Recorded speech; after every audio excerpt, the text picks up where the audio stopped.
So these extra long PZ2 bits, handy bit of kit from Today's Tools. Got a magnetic collar, you can swap it between bits. But for a situation like the bit I've got now, it's too short and it weren't magnetic.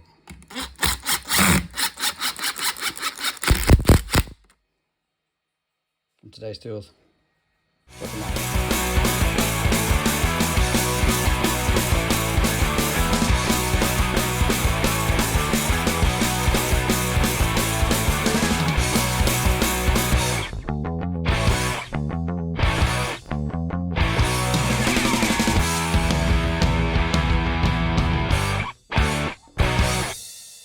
So I'm just fitting this column radiator now. Obviously these are upside down, but what I want to show you is we've got an outlet and an inlet on this. But when I look down, can you see?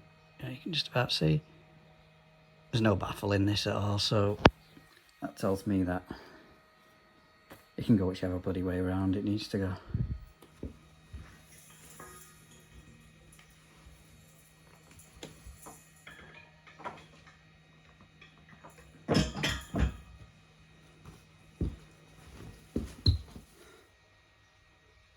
It's looking like I might have measured this wrong.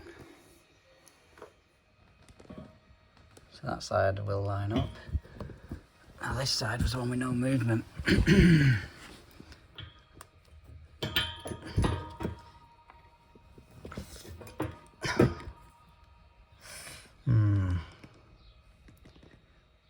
Try and lower it. 5mm might get that. If not, we're re-hanging it. That's why you always take measurement off the side with least movement, which in this instance I did and still got it wrong. Fuck.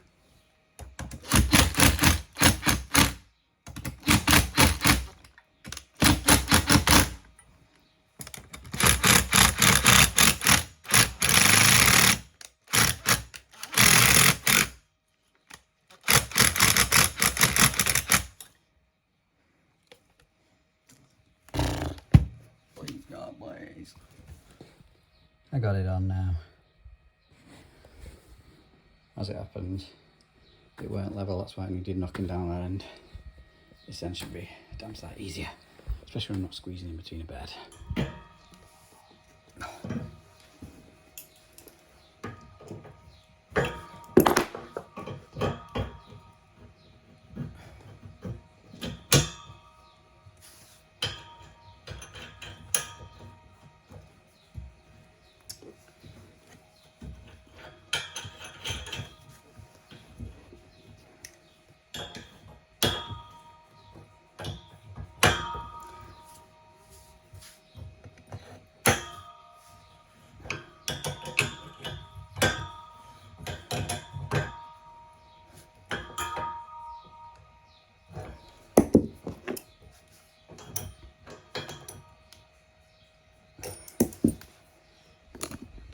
Sorry you catch me halfway through doing this job. I wasn't going to film it.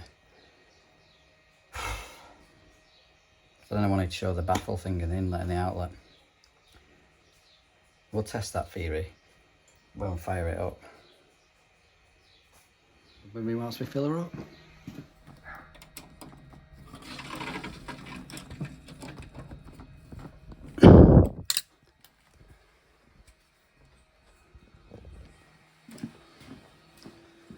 Did shut the valves off on this glowworm valence and glowworms.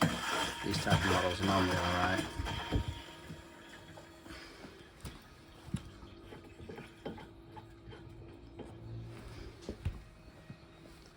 I'll put some pressure in and get it vented. So I've set up my temperature clamps on each one of these just for you guys to prove a point of this had no baffling, so it made no difference, although I could have just swapped the radiator around because there's no back and front on this.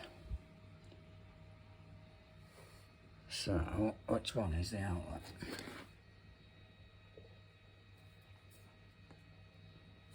Put my hand on it.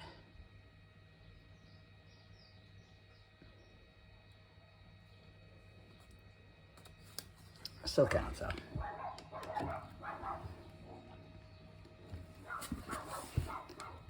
Well, that is definitely the return, and that's the flow. So the top one is our flow. You're gonna have to just trust me on this one when I say it's getting hot, but it's not yet. Currently 28 degrees. The thermostat only goes up to 30. So I've only just got the heating to come on. It's gonna be worse this afternoon, isn't it? So it's lovely and warm now. You just have to take my word for it. Yeah, always look down the bore of the radiator itself. You can see all the way through. Chances are there's no baffle, it can go whichever way around it needs. Because like this one, a lot of the time, the pipes are just, I can't tell which is flow and return by just looking at these. Can't trace them back. So it's a gamble. This morning's job, changing this for this. It's a really old school double panel radiator in inches, so we might have to alter the pipework, but it's on traditional floorboard, so it's not too bad. Don't know why they've swung that round there, but we'll find out. So we'll get it shut off and get this one emptied.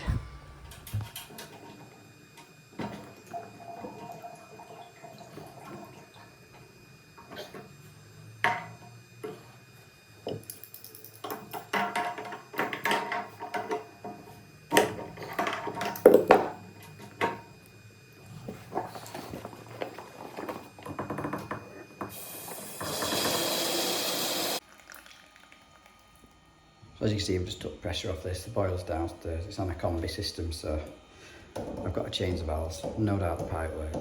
So I've got to take the pressure off this now before emptying, well, disconnecting that valve on that side, emptying this radiator and getting it off the wall.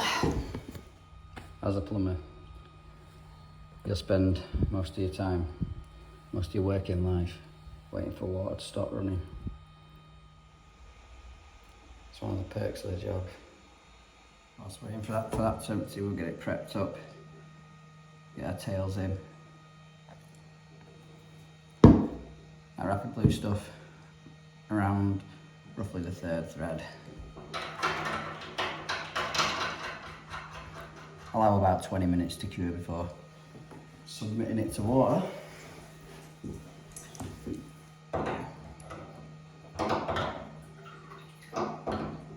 It. Wipe that off. A lot of people say, how do you get it off? How would I remove that tail? Now using that, you have to apply a bit of heat. It virtually welds itself together. So far, touch wood, 0 callbacks for leaks. I've been using it now between 6 and 12 months.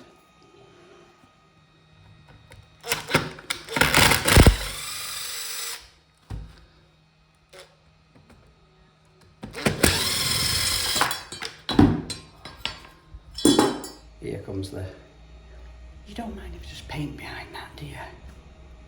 So how I mark mine up is a little pencil mark where the bracket is in the back of the radiator on either side. Centre of the, in this case window, centre of the radiator, line them up. Something like that. Then transfer your pencil mark.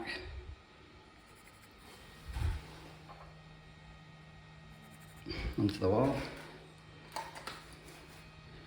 Take your radiator out of the way, level them down and get your height then. So I don't want any higher obviously than this part of the window, so I'm probably going to want top of the radiator to be about 10mm down. So from top of radiator to top of bracket, I want to be about 85mm. So from a finished height, 85mm down, that's the top point of our brackets.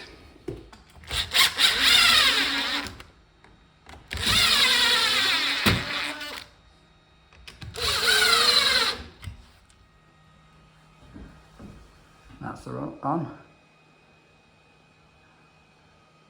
Windowsill slightly out by the looks of that.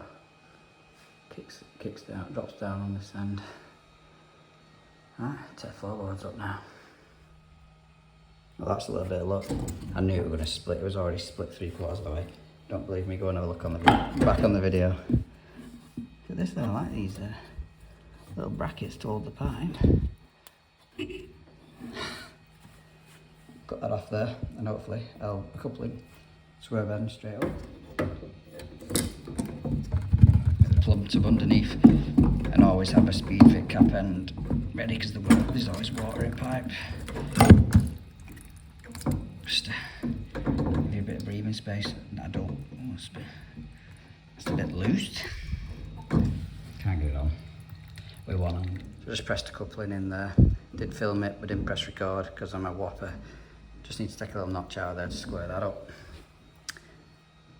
I hate when the bending machine does this. Answer in the comments if you know why it does this.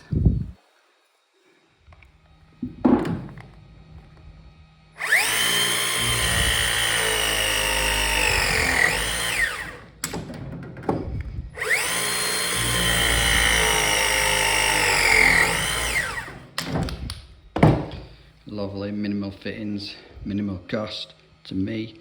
Client used to get charged, sorry. So that's that piped up now. What I'll do is put some pressure in. Unfortunately, get the heating on before putting these boards back down just to test everything's fine. And that'll be another one done. It's been a radical kind of content day. Catch you on the next one.